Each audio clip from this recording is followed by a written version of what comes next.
Welcome to What Have You, featuring Rachel Jankovic and Rebecca Merkel. This audio is brought to you by Canon Press. Before we get started, I wanted to make sure you knew that a featured guest of What Have You, Nancy Wilson, has a new podcast called Femina. Every Friday, Nancy shares a quick, Bible-saturated devotional that covers all matters of the Christian life.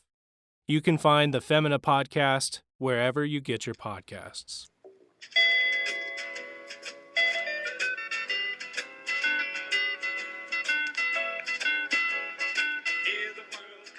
Welcome back to What Have You. I'm Rachel Jankovic. I'm Bekah Merkel.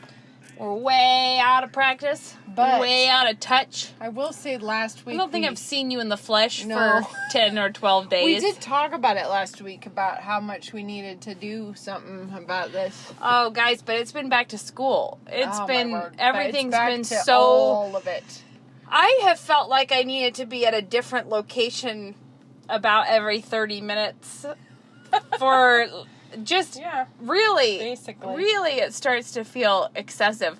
And in a brilliant move last week, I did the move that makes you feel like a complete ninny of all. What'd you do? It was one of these days where we were just taking people from everywhere to everywhere for a long time. And we were, at some point, it was more than one of our children had an event to go to. So it was it dribbled on into the evening. Everywhere. Yeah. Anyways, I was taking the twins to a pizza party, and it was out in the country. And I was slowing down, at every driveway to see what the address was, because I wasn't sure where I was going. And then as I rolled past one, I realized it was actually this address through another address, and I realized that was the turn I was supposed to take. Well, it's on a gravel road. And begin the, 40-point turn to turn around on the gravel road. Mm-hmm. But I backed the back wheels of the Suburban into the soft shoulder on the side of the road, and just totally lodged the Suburban just... straight across the country road, and right at the bottom of the driveway, where everybody else who was taking their children gets to witness the thing I've done. And there was not going to be... It was kind of an optical illusion because the shoulder was much softer than it looked like it was. And so as soon as the wheel sunk into it, then there's nothing you can do to pull out of that. Was no... We were just digging deeper. And so I'm like, well... This is what I've done now. And then a mother who happened to be also coming down the driveway, because she had already gotten her child there in a more timely manner, who also happened to be the same mother who'd had to wait with Chloe because we were late to pick her up from volleyball the same night. Drove the twins back up to their party while I blocked the road. And it was I have lived in this area for a long time. I should know my way around a gravel road and things to not do with a gravel road. And why did I do that? And what a shame. How'd you get out? This is just an embarrassment to all people who grew up in Idaho. And oh man, and everybody slow rolling by me, rolling down their windows and being like, do you already have help? And it was really the mountain people that were, coming by to check. And I was like, yeah, I do. Thank you. And how were you going to have help? Oh, because Wendy Sensing was one of the many parents. She was like, Carson has a winch on his truck. He'll come get you out. You had to wait that long. Oh, I had to get people that have winches installed on their truck to come get me. It actually wasn't that long, but they live pretty close to there. But it was just scene. Yes. And then this huge truck, like a moving truck, comes by, and I'm like, sorry, I'm blocking the road, and they're like, I don't think that they even spoke English, so I had a weird time with them, and then I was like, can you get by? And he was like, yeah. Well, then I held my breath as he goes bombing past. I thought for sure he was going to ditch his moving truck into the ditch because he was going so badly on the side to get around my blockade that I was running. Oh, the worst. Mm-hmm. But then they winched me out of it. And I was like, well... Winched, I think. But anyway, I don't think you had a wench on this truck. That's an old joke, isn't it? More of a winch. The wench versus the winch. Oh, my word. Winched That's amazing. me out of the road. Meanwhile, my lifestyle has now been... Over the last few weeks, we've been doing soup night. I've done 3 of them now. But because of all the madness with everything, we are doing it at a different location. So I'm packing all the soup and supplies and everything up into my car, driving it down to where I feed the people. And there are more freshmen than ever this year. Forgot you were moving soup night. I pictured it's that. Real hard. It's not. You know what? It's a total weird this actually pain. explains everything because somebody responded to that Instagram story that you put up Okay. of you taking all of the food. Yeah. And they were like, Jemima put that up. who were you feeding? Or what was this? And I was like, probably a faculty dinner because I had forgotten it. But I specifically looked at it and thought to myself, why did Bekah make that much sriracha sauce? And now it's all coming 12 clear. gallons. And it's coming clear to me now that was the soup. And it was not the garnish sauce. No. Yeah, that's good. But I feel the thing refreshed is, in my knowledge of what you were doing. Yeah, over the last week, I've had to take dinner for a crowd down to another location 3 times in 1 week. If you have bookended by soup night, and then I did do a faculty dinner in the middle, so it was that like load up all the food, try and have it still hot, drive it somewhere else. Those are the things that you should do if you're ever looking for just kind of a relaxing outing. You should do that. You should load your... Do you see that bird? It's like on a crazy wild ride. It's sitting on a canola plant and just blowing. Blown to bits. Blowing, but like, it's like that bird is at Silverwood. It's hilarious. But anyway, the thing that's really funny is it's really something to try and pack it all up and take it to the car. I had to buy a bigger soup pot, so now I have a 12-gallon soup pot. It's less sloshy. And it's less sloshy, but one person can't do it. So you probably get your wheelbarrow. Yeah, 2 people, 1 on each handle with pot holders because the thing just came off the stove, so it's flaming hot. So you're carrying it between you out to stuff it in the car. So, like that's kind of the lifestyle that I was Sounds really casual to me. But you know what's really great, though, is driving like a granny up because you have 12 gallons of hot soup. I didn't have 12 gallons. It was more like probably 8 gallons of hot soup in that pot. So you're driving incredibly slowly, creeping down the road. I don't think a wetback could fix that problem if you had it. So, but what I love is pulling into the back door of the building, and there is a big crowd of freshman guys all ready to spring into action and just whip everything out of my car and take it off. Yeah, that's and then good. we get it set up. And I'm just like, I could really come to rely on that service for the rest of my life. Like, where are they when I'm bringing home groceries? What's their deal? Why are they slacking off? Speaking of bringing home groceries, Mom told me to tell you as a tip. Okay. Your mixed media tip from last week of paper and plastic. She does plastic over the paper.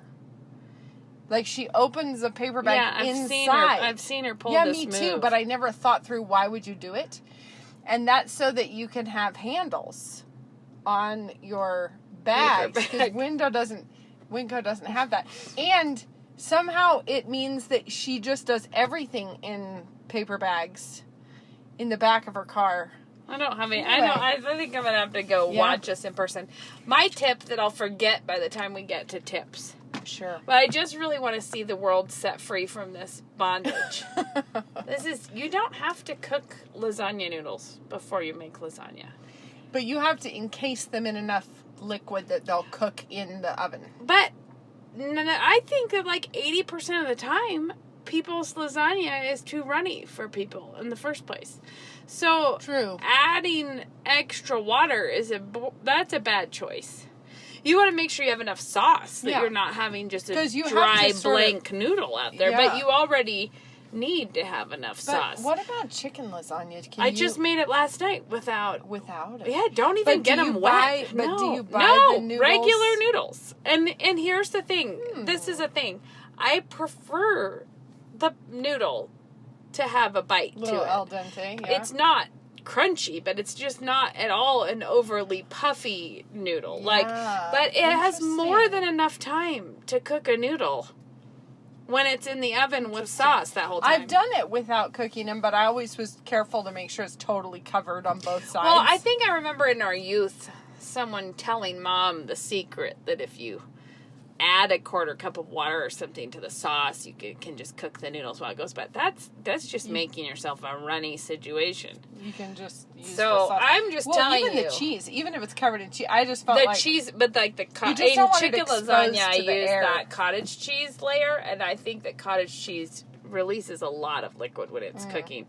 So honestly, the sauce plus that cheese creates more, and plus I put spinach and artichoke hearts in it, so both. I think there's plenty of moisture in there. You don't need anything else. But the bondage of feeling like you needed to boil and strain the lasagna noodles may be keeping you from making lasagna, which can be a real haphazard, make it happen thing. You can make that work. Okay, I'm going to bring back a kind of tip if you disregard Rachel's tip. So here's my peeve with boiling the lasagna noodles is you boil them, you throw them in the strainer, you go off to do other parts, and it just a particle like a plywood bondage of noodles. It turns into a thwack of noodles that is stuck together permanently in the bottom of the strainer. Unless you oil the stuff. No. Here's what I do if I'm boiling the noodles. But don't, because my tip is to... This is why I said if you disregard Rachel, here's what you do.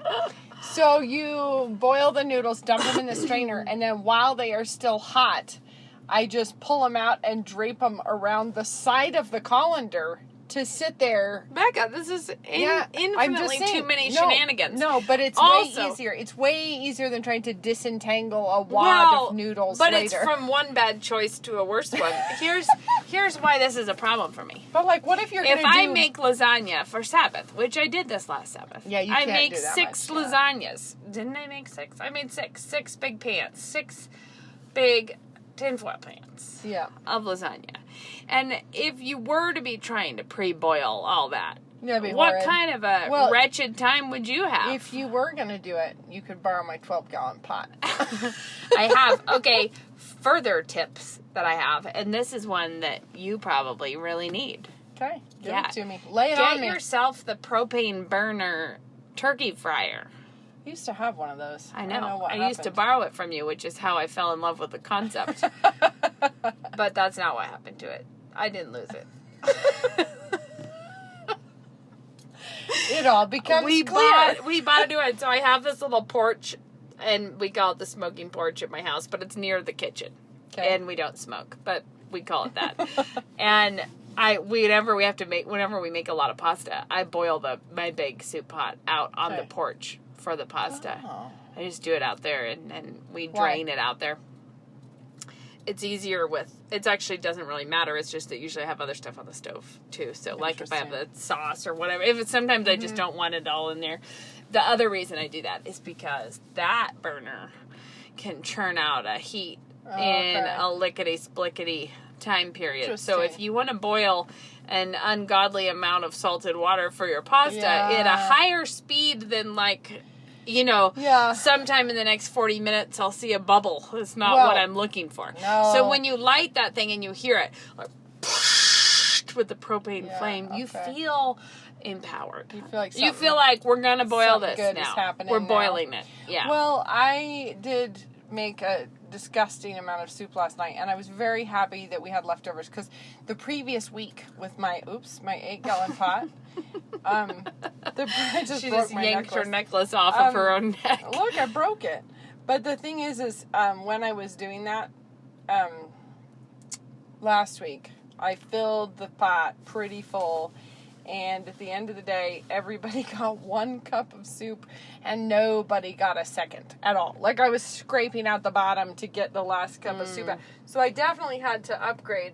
And so then this week I made more soup, enough that people could have seconds, and we had leftovers. So I just felt much better. Yeah.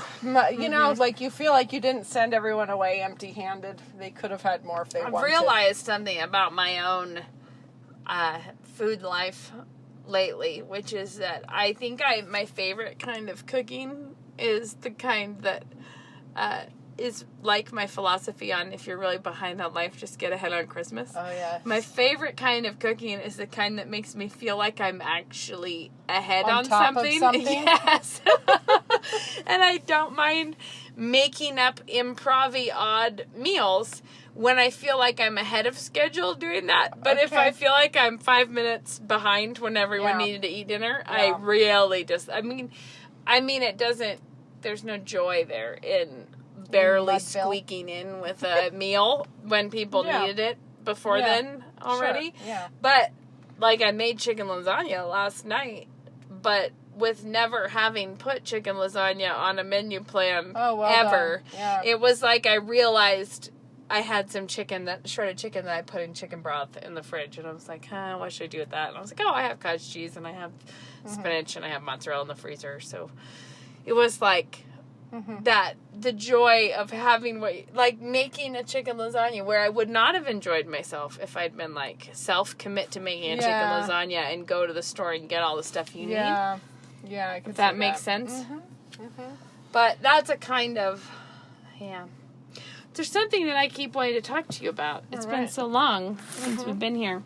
Have you heard tell of the feminist comics? No. Can you give me your phone for a minute, since we're recording on my phone? I'm going to Google it up because I think it's called the, let's see. It's just really funny. But so many people sent it to me right now because I think it was being viral right now. Right. But it's also, it's a book that is the mental load, a feminist comic. And it makes sense that it's feminist because the whole thing is like... So squeaky? Oh my word. Like, unite petty humans of the world and fuss with us about... And to document the state of our life, I'm going to draw pictures of slouchy, sad people in ugly environments while they complain about their lives. You know, like, that's pretty much what it is. Sounds like a treat. So there's a lot of this. Let's see, okay. Oh, it's so bad. It's really, it feels like we're gonna blow away up here. I know, it's windy. Okay. It's all about basically how women do everything and think of everything, and men do nothing and think of nothing. No doubt. Yeah, especially because there's this whole situation here that opens up with, back when I was in my first job, a colleague invited me over for dinner. When I got there, she was trying to feed her kids while preparing our meal. Have a seat, grab a drink, I'll be right there. Like, after this sounds like a great comic already. The setup, so funny, real witty, really pithy and concise. Good. And she's struggling with children at the whatever. And it says, after a while, the pot started to overflow, and she's talking with a child while the husband and the guest are sitting with wine glasses on the couch, and everything spilled onto the floor. And the husband stands up and apparently accusingly says, "What a disaster! What did you do?" And the wife from the kitchen with the children and the overflowed pot says, "What do you mean, what did I do? I did everything! That's what I did." And then he says, "But you should have asked. I would have helped." And it's a scene that must seem familiar to many new parents, and I thought it said a lot about how things get organized at that stage in our lives. When a man expects his partner to ask him to do things, he's viewing her as the manager of household chores. Oh, shoot. So it's This is up a comic to her. in what possible way? It's feminist. That's why this is their best sense of humor. Moses is here. Here, you can... Yes, what you need, buddy? Okay. Just wait a minute. I'll be in a minute, okay? Well, I'm just going to say nothing about this is winsome or neat. No, it's not. But it goes on and on forever, documenting these situations about... this is what feminists call the mental load. The mental load means always having to remember.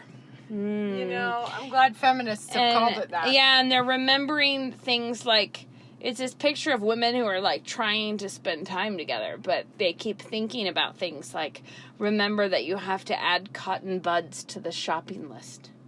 Remember, what a mental load. The Q-tip mental load. Remember that we should have paid the caretaker. And remember that the baby needs new pants. Or remember, I mean, But I have a question, though, for these it's people. permanent and exhausting work. Who? And it's invisible. But if she doesn't have to remember the cotton buds, then he has to remember the cotton buds. Someone somewhere is going to have the mental load of the cotton buds. Or fancy this. Maybe the Q-tips will slip through the cracks and no one will order them. But this is... I just mean that, like... So, here you go. We have a group of women dishing together about he always puts the washing machine, puts on the washing machine, but never hangs the washing out to dry. Someone else is saying the sheets could be standing stiff before he thought to change them. I would just like to say... he's never cooked a single meal for the baby. You know what? That bastard. My feeling is that if you find yourself at that soiree of an evening, get out. Like if we're going around the room, just imagine how much lighter your mental load could be if you were not documenting what your husband is doing wrong. The real mental load is this tally about everything.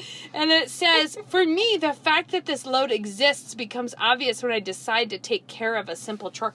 So it's sort of like this load, but seriously, I'm not joking you. This is a whole new how to build yourself a mental load of bitterness and tedium.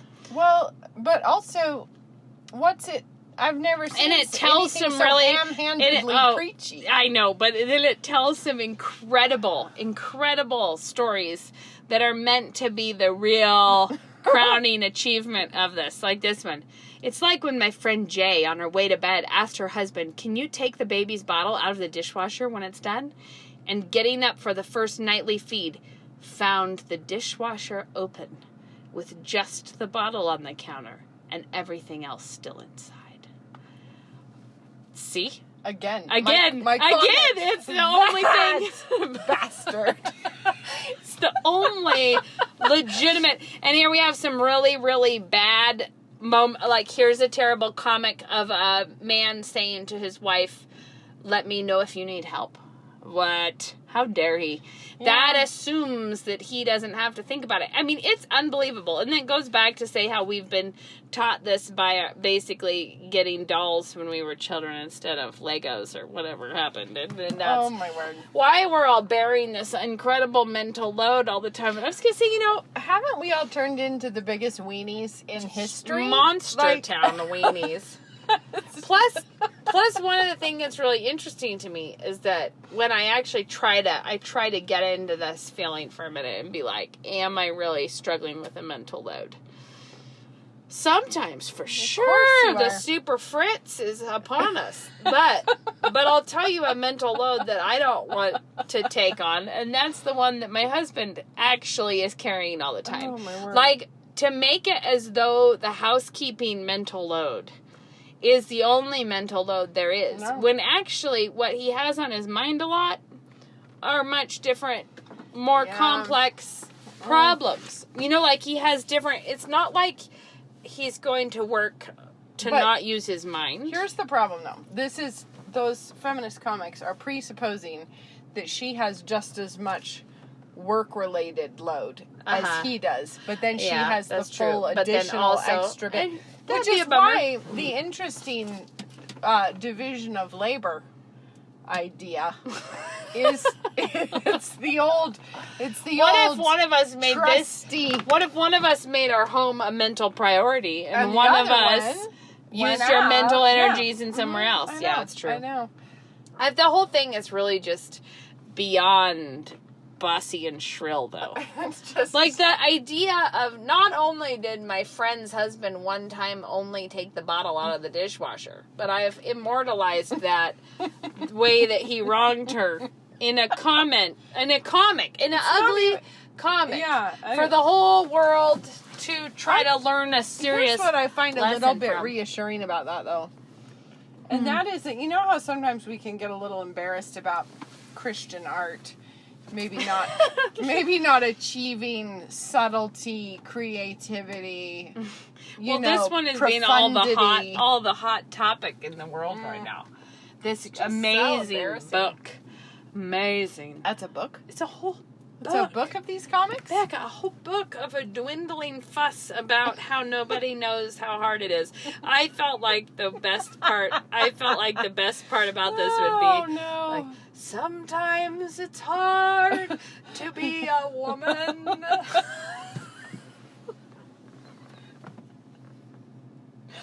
Or combo that with nobody knows the trouble I've seen. Nobody knows. Yeah, The Mental Load of Feminist Comic is a book. That's a book. It's a book you can What treat yourself. a treat. Oh, man. Yeah, it's just really, this is a comic book about the gender wars of household chores. Oh, my land. I think we should all just say, why don't you do something else with your life at this point? Do something else. But I will say that it's not hard for women to fall into this. No. No, No, it might be good. Even this might be like one of those things that would be real healthy to read as reductio. It might be a good thing to keep around the house just Hold for on. when you get grouchy. Go eat an apple, and we're going to go to Chloe's meet really soon, okay? Love ya. But I mean, like, if you had it around, it might be a reminder to you whenever you started to feel that Does way. this look too much like your life? Then... Yep. Something is What? wrong. Okay. Speaking of mental loads, I'm trying to podcast, but Moses is just expecting me to answer his questions. I like how today Moses wore, I think, one of Shad's undershirts, which was not visible until by the time I pick him up and the undershirt's coming out of the sleeves. Yeah. And the neck and the hem. All the places. Cute. The undershirt is bigger by far than the polo. What is it, Bibs? No, he's going to the other door. Oh, I'm jumping the gun here. Anyway. Yeah. So, what I was going to say is that it is kind of like, I used to look at a blog sometimes when I felt myself teetering on the agitated side about the mess. Because there was a blog that was like a full reductio on my worst attitudes. It was a woman who was like, and then I decided one day, why do I have to clean up after my children? And so I threw away everything of theirs that I didn't care to see. And it does sort of boggle your mind with like, wow, like man. You do know that there will be consequences of the way you are. Like, there's gonna be some fruit, and it is not going to be the fruit It's going to be of good, it's gonna be the fruit of the devil. You are planting those fruits. And that is not the one that we want. No, we do not. Yeah, but it was always real sobering because you read this blog of someone being like, and just like that, I'm a much happier person. And it was a very like tell all because you too could be having a better life.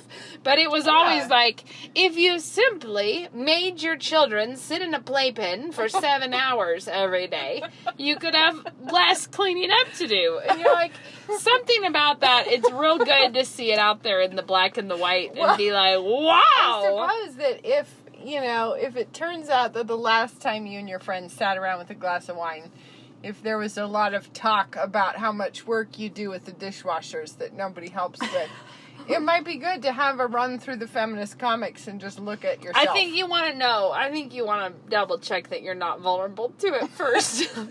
I think you might be vulnerable if you have already been doing that. You might be in the mood to roll your eyes more. Like, maybe you wouldn't see the joke in the feminist comic. True, but I think that these are little petty grudges we can all slip into when we don't notice ourselves. It's sort of like when you accidentally glance in the mirror and find out what a bad face you're making. Oh, yeah. It's just...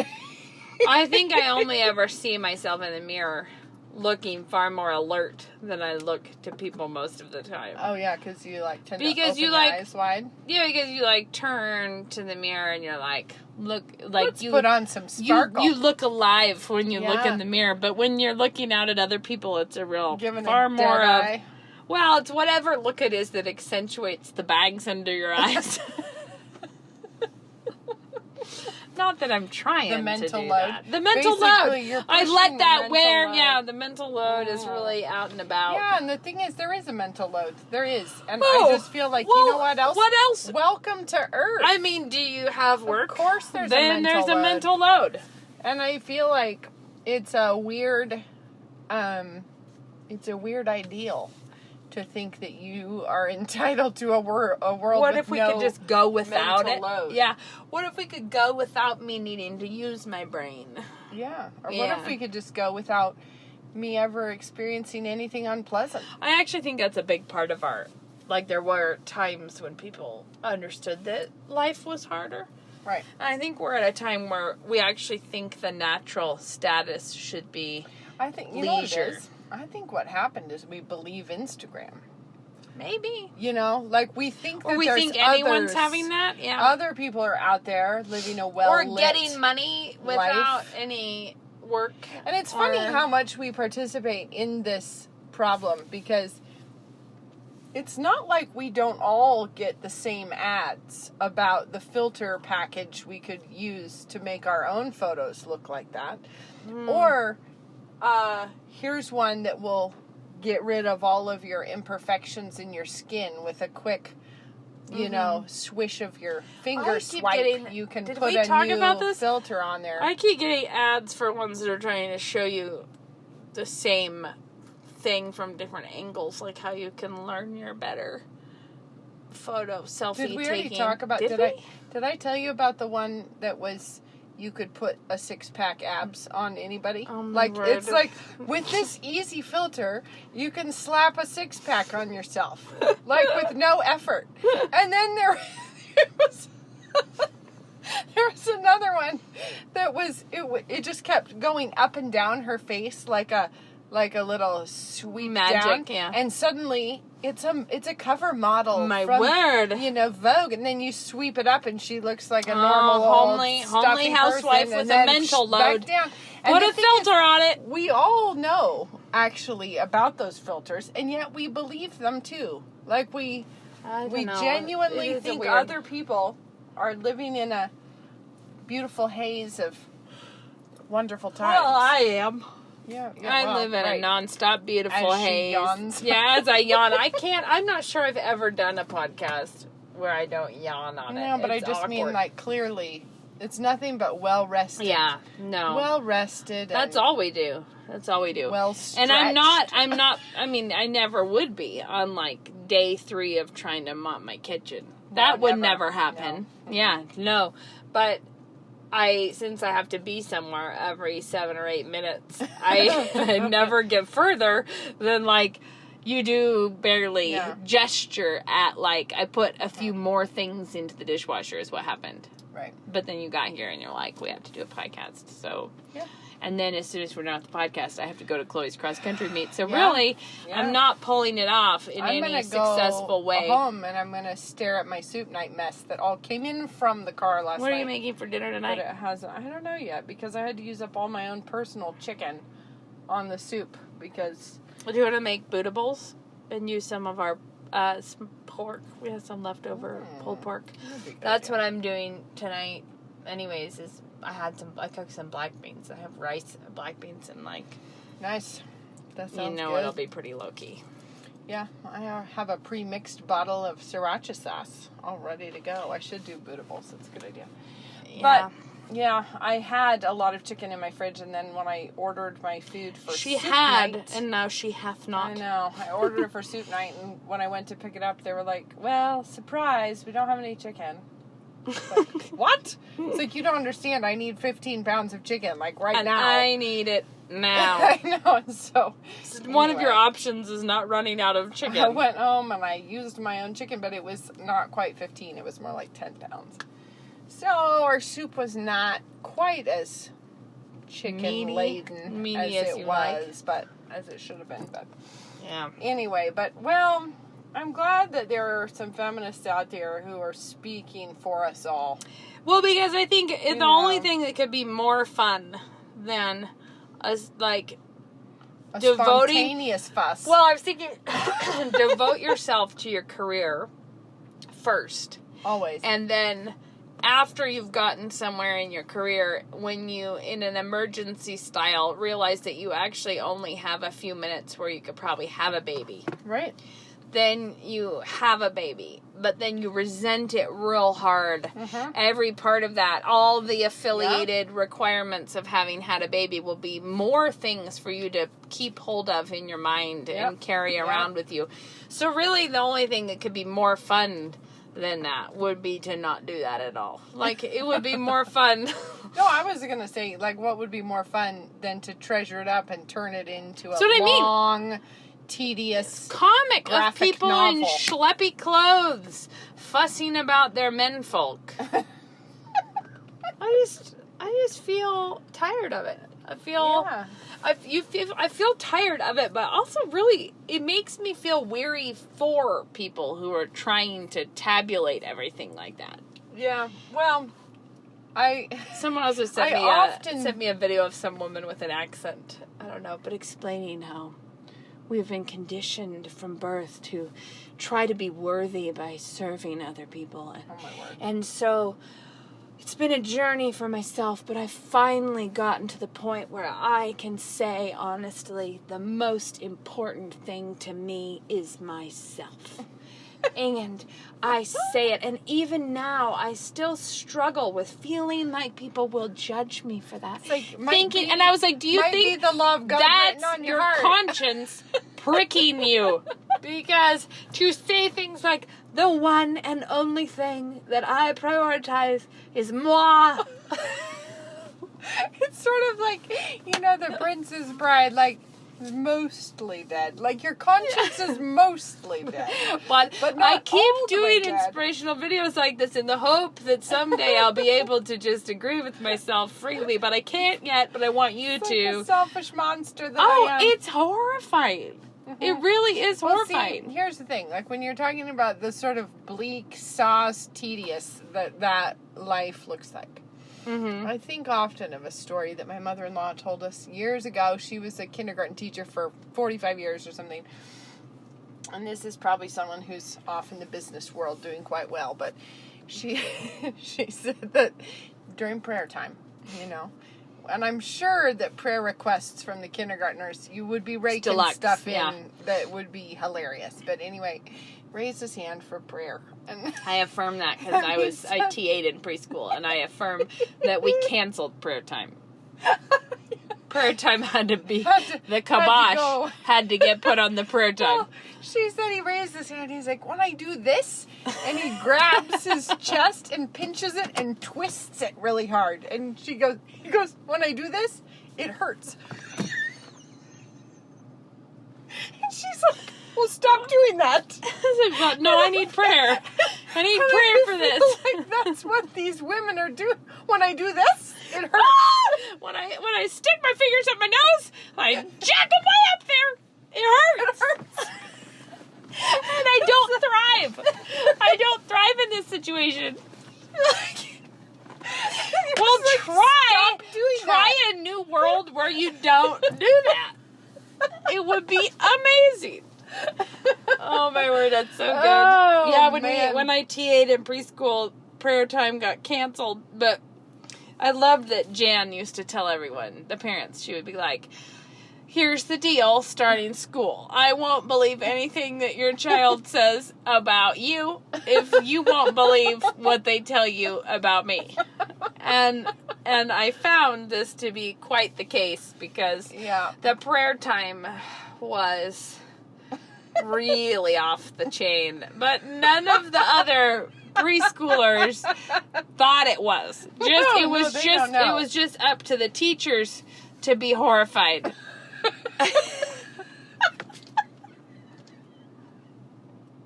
It was the teachers like I don't think you should share that. Maybe we won't talk about. Their preschool was rich for a lot of stuff like this, but I remember a kid coming to me like, teacher, and I'm like, what? And he's like, hold out your hand, and I put out my hand, and he just drops this just sogged out sock in my hand, like dripping, like water's running through my fingers level of soggy sock. And I am like, what is this? And he's like, it's my sock. And I said, well, why is this wet? And he said, well, I put it in the puddle. And I like pull his pants up and see that yes, he has taken his shoes off, removed one sock, dipped it in a puddle, and then brought it to me. This honestly sounds like the feminist comic. It does. It's just like, what should we do now? Now that I have done this terrible situation. Anyways, it's just not. I mean, of course, I think we want to be clear that of course there are times when you really do need a different kind of help, or you do need of course the more mental load is a real thing. Yeah, and maybe you need to actually ask your husband to participate differently in something, or ask him how can we do this, or what can we're not trying to belittle the reality of the problem. It's what we work on our whole lives long, so we understand that. It's just that the reality is almost always we could be living a much more fun life if we would just get out of our own. If we'd cheer up, ye saints of God. Yeah, if we would just get past it. Like, there are ways that you can also say, you know what's dumb about this mental load? I don't need to carry around resentment. I don't need to carry around bitterness or worry or fear. Like, there are so many things that are part of the mental load that they're talking about that are sin. Well, I think that's the real key, because I think that the real mental load that's very evident there is a whole lot of old, stale, moldy bitterness built up petty grudges against your husband. And the only reason you could think that the sudden thought that you should get Q-tips is something that's heavy. No. Is if you feel like, and I'm the only one who ever thinks of the Q-tips. And if I don't do it, nobody will. And then they'll feel sad. And if I quit buying the Q-tips.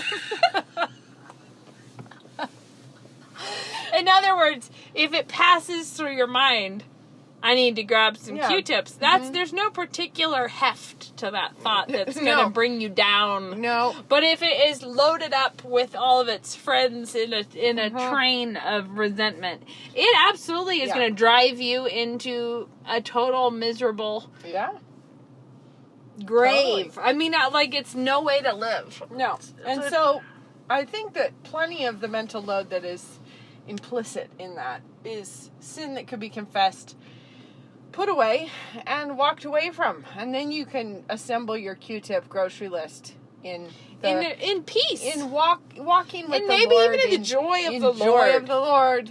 Yeah. And you'd be like, I have a thing I need to do. Yeah. It's getting the Q-tips. Q-tips. Yeah. Also, I might need to unload the dishwasher. I should turn over the laundry. I should have turned over the laundry last night. There doesn't have to be the weight of the world upon it. No. Yeah. No.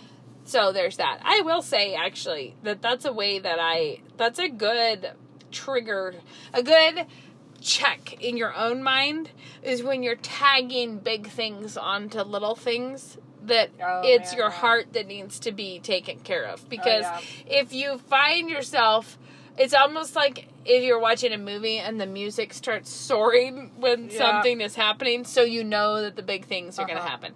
It's that moment of like, and I need to turn over the laundry because like, if you're having that kind of a moment, it's a good time to be like, actually, the problem here is not the laundry. The problem here is something else that needs to probably be sorted out. And that metaphor works because if you've ever tried to watch a movie with the volume off, many of those cues do not translate because you don't know that it's a scary you didn't scene. know that this was a particularly creepy walk down an alley. No, it just looked like if it had been a cheerful violin, you would not have thought it was. They were whistling. But when you hear the, ominous creep in the back, then you know how you're supposed to feel about it. And there are plenty of times in your own approach to your day where you could just turn the soundtrack off, and you could let it change the music, not as laden with doom or anger. Sometimes I feel like if I really was hoping for a fruitful day, like I was planning to get a lot done, that the music builds through the day as I'm not getting to the things that I meant to get to, and that there is a time when you talk about turning it off. There is a time when I'm like, it's time to just plan to work on it tomorrow. Yeah. Like, it's actually time to just be like, so that didn't work out today. Like, today did not pan out as I had hoped. Yep. So, there's that. Yep. And it's sort of like, and God gave you that, and then your job is to thank Him for it. Mm-hmm. And to press on. And to walk in the good works that He gave you to walk in, which sometimes... the most challenging ones is to not do the thing that you wanted to have gotten done, but to do the things that God brought into your day that wasn't your plan. Right. Where you're like, I was going to honor God by cleaning the bathrooms, and then so-and-so had to puke in the night. That it's like, well, the Lord prepared that good work for you. Right. And it's not your to-do list. That was... Right. The Lord doesn't necessarily harmonize with our to-do list. I feel like you did an Instagram post about this maybe lately or something, or maybe we just talked about it, but oftentimes it's the things that we want to do that we feel like God will be honored by. Yeah, instead of the thing that actually... Instead of what He sent your way. Yeah, you're like, that can't be it. That can't be what you wanted, Lord. It's like, not what I planned. No. It's the wanting to offer God what you want to offer rather than what He's asking of you. Yeah. And usually, because what He's asking of us is to lay down our lives, it's often going to be in some unexpected direction. It's not like you plan it and do it. The moment comes to you. He sends us curveballs a lot. And you're like, all right, there's that. This is this moment. Yeah. All right, well, I have to go. I have to go to a cross-country meet. Ooh, have fun with your cross-country meet. I know, I do love a cross-country meet. They're so fun. But I have to go, or else I'll miss it. Well, until next time, and you can try lasagna 2 ways before and report back, but my way is so much easier that I don't stand by Bekah's suggestion. Well, you might need a boiled noodle sometime, and when you do it my way. There. How's that? I'm willing to compromise on that. It's just that I'm not going to boil lasagna noodle anymore. Need one. I have cut ties with boiling lasagna noodles. All right. Until next time. Bye-bye.